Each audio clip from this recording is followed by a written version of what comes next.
Barão de Mauá, o mais célebre capitalista brasileiro. Ó Brasil, país que mata os empreendedores e apedreja os que geram riqueza. Este é o Visão Libertária, sua fonte de informações descentralizadas e distribuídas. Na última década, conforme o brasileiro foi perdendo o encanto pelo socialismo, um nome passou a ser rememorado pelos entusiastas do livre mercado. Irineu Evangelista de Souza, ou Barão de Mauá, o título pelo qual ficou conhecido o primeiro capitalista brasileiro. Você já deve ter ouvido uma ou duas coisas sobre esse importante personagem da nossa história, mas você sabe quem de fato foi o Barão de Mauá? Nasceu em 1813 em uma família pobre do Rio Grande do Sul. Seu pai foi morto por ladrões de gado e, como as coisas eram difíceis, sua mãe o enviou para trabalhar com um parente no Rio de Janeiro. O rapaz desde cedo mostrava habilidades para os negócios. Aos 16 anos já era sócio de um comerciante europeu que trabalhava com tecidos e outros produtos importados da Inglaterra. Por volta dessa mesma época, o Brasil começou a estabelecer políticas protecionistas. Em 1844, foi aprovada a Tarifa Alves Branco, que taxava pesadamente produtos importados com tarifas que podiam chegar a 60%. Foi aí que Irineu investiu uma grande soma na compra de uma propriedade em Niterói, chamada Ponta de Areia, que ele conseguiu transformar na maior empresa de fundição do Brasil. Nesse empreendimento, produzia-se de tudo, desde navios, canhões e até canos de ferro. Parte dessas mercadorias viria a ter um papel bastante importante anos à frente na Guerra do Paraguai, que Mauá costumava chamar de Maldita Guerra.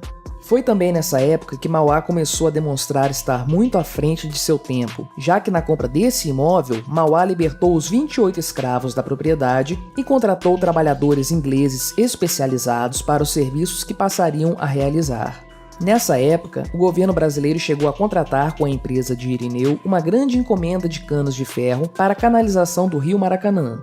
Mas já nesse episódio, Mauá enfrentou resistência dos legisladores, que se mostravam inclinados a dar um calote mesmo já tendo recebido os canos para as obras. Esse foi o primeiro grande empreendimento de Mauá, mas naturalmente não seria o último. Em 1851, Irineu deu início ao primeiro banco privado do país. Sua habilidade na área mostrou-se singular e poucos anos mais tarde ele já estava expandindo suas atividades bancárias com a ajuda de associados ingleses. Tão expressivo foi o sucesso de Mauá no setor bancário que logo ele conseguiu manter filiais em diversas cidades importantes mundo afora, como Londres, Paris, Manchester, Nova York, Montevidéu, Buenos Aires, entre outras. Em 1854, o intrépido capitalista investiu em dois grandes projetos. Uma companhia de navegação a vapor, que era a mais avançada tecnologia em matéria de navegação marítima, e um projeto de iluminação pública no Rio de Janeiro com lampiões a gás. Tal projeto de iluminação era um enorme upgrade, já que a iluminação bruxuleante da época funcionava à base de óleo de baleia, que oferecia uma iluminação não muito impressionante. Também nessa mesma época foram feitos os famosos investimentos de Mauá no setor ferroviário, inaugurando, de início, os primeiros 14 quilômetros de uma estrada de ferro brasileira. Reza a lenda que na inauguração das obras da estrada de ferro, Mauá teria entregado ao imperador Dom Pedro II uma pá de prata, para que ele simbolicamente iniciasse os trabalhos da ferrovia. Porém, dizem alguns que, como a cultura da época não via com bons olhos o trabalho braçal, o gesto teria despertado uma antipatia entre Mauá e o imperador. Há quem confirme e há quem negue essa faceta vingativa do imperador, com bons argumentos para ambos os lados. Mas, para desgosto de Mauá, um ano depois o imperador Dom Pedro II também inaugurou sua própria linha férrea, que em muitos trechos corria em paralelo com os trilhos de Mauá. Como a linha do imperador era deficitária e funcionava com subsídios, isso teria impactado significativamente os lucros que Mauá esperava receber de sua ferrovia. Em paralelo, o governo brasileiro também entregou uma concessão de uma rodovia a ser construída, cobrindo basicamente locais que Mauá já explorava, e o trânsito de pessoas e mercadorias por essa estrada também impactou a clientela do Barão. Enfim, proposital ou não, o fato é que o Brasil tinha uma extensão continental e pareceria adequado aplicar uma estratégia de descentralização, destinando essas obras de infraestrutura em localidades que ainda não fossem atendidas por uma linha férrea próxima. Os Estados Unidos aplicaram muito bem essa lógica de descentralização e em pouco tempo a produção americana viajava por infinitas léguas a bordo das mais diversas empresas ferroviárias. Claro que nessa mesma época, Irineu recebeu de Dom Pedro o título de barão, algo que os monarquistas sempre fazem questão de lembrar como argumento de que não havia perseguição do Império contra Mauá. Todavia, com ou sem títulos de nobreza outorgados pelo Estado, fato é que diversas decisões do governo brasileiro mostraram-se deletérias para os empreendimentos de Mauá. Em maio de 1875, Mauá pediu um empréstimo ao Banco do Brasil para enfrentar um quadro episódico de crise financeira.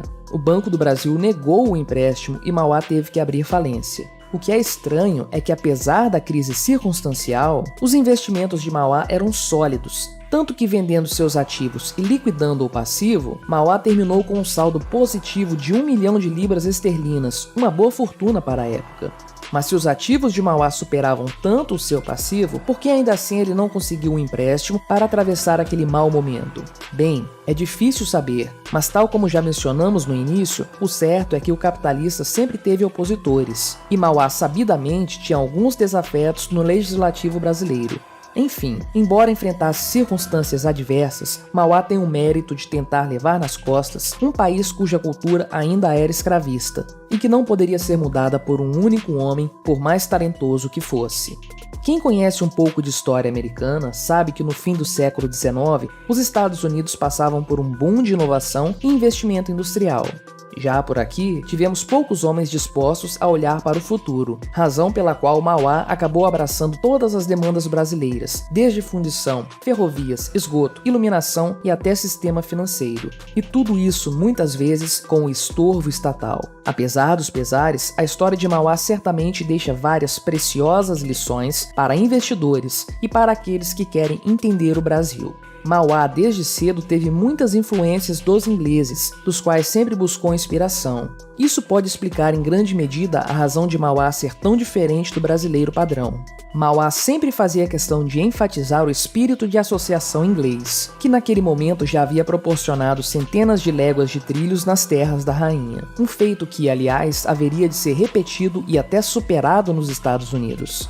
Mas então, por que esses projetos que deram tão certo entre ingleses e americanos deram tão poucos resultados aqui no Brasil? Essa é a pergunta de $1 milhão. Uma das possíveis explicações vem do sociólogo Max Weber, que enxerga uma correlação entre o capitalismo britânico e uma ética protestante de poupança e trabalho duro. Como não podia deixar de ser, essa interpretação de Weber é alvo de críticas. Aqueles que discordam da sua tese fazem questão de lembrar que nem todo país protestante enriqueceu e nem todo país católico permaneceu pobre. Posto isso, não diremos que a explicação de Weber é a explicação definitiva, mas vista pelas lentes dessa tese sociológica, a história do Barão de Mauá parece ganhar alguns contornos interessantes.